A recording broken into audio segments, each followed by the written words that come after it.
গুরুদেব বলছে রে দুঃখী, তোকে আমি কি দীক্ষা দেব? তুই তো নিজেই কৃষ্ণ ভক্তি নিয়ে জন্মগ্রহণ করেছিস। তবে আয় বাবা, আজ আমি তোর দীক্ষার ব্যবস্থা করি। তবে শোন দুঃখী, তোকে আর এই নবদ্বীপে পড়ে থাকতে হবে না। তুই চলে যা বৃন্দাবনে সুদেব গোস্বামীর কাছে। ওনার কাছে গিয়ে ওনার চরণ আশ্রয় করবি, কৃষ্ণের সাধন ভজন শিখবি। যা বাবা, আর থাকিস না, চলে যা।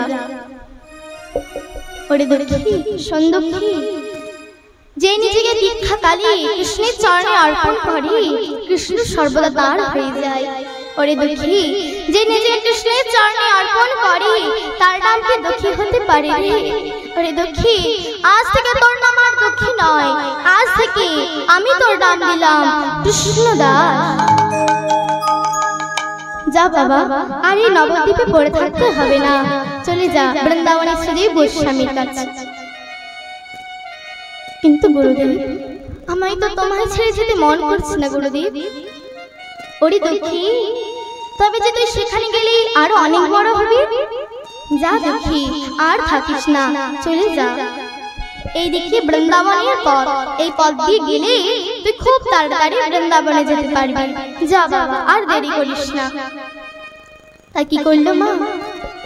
দুঃখী বৃন্দাবনের উদ্দেশ্যে রওনা দিয়েছে, আর মুখে কৃষ্ণ নাম গাইছেন। চলুন আজ আমরা দুঃখীর সঙ্গে সঙ্গে বৃন্দাবনে গমন করি। আচ্ছা মা, যারা যারা বৃন্দাবন গেছেন তারা একবার হাত তুলুন তো। যারা যারা বৃন্দাবন গেছেন, বৃন্দাবন হাত তুলুন তারা। আর যারা যারা বৃন্দাবন এখনো যাননি তারা একবার হাত তুলুন তো। যারা যারা বৃন্দাবনে যাননি হাত তুলুন। আচ্ছা, শাস্ত্রে কি বলেছে?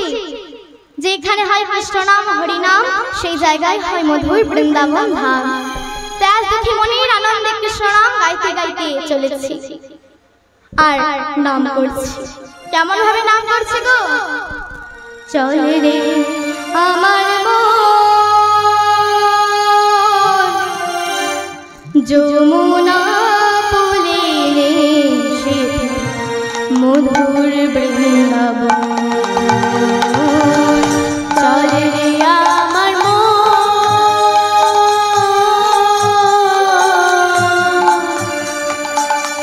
যমুনা পুলে সে মধুর বৃন্দাবন। চলে রে আমার মন যমুনা পুলে সে মধুর বৃন্দাবন।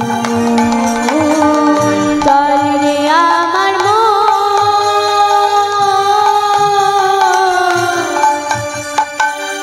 যমুনা পুলে সে মধুর বৃন্দাবন।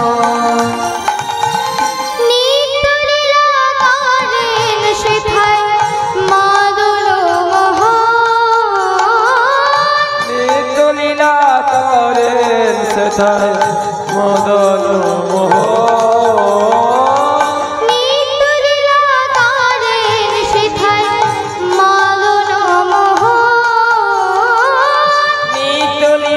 করেন সেথায় মদন মোহন। যমুনা পুলে সেথায় মধুর বৃন্দাবন।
আছে শ্রীহরি চন্দ্র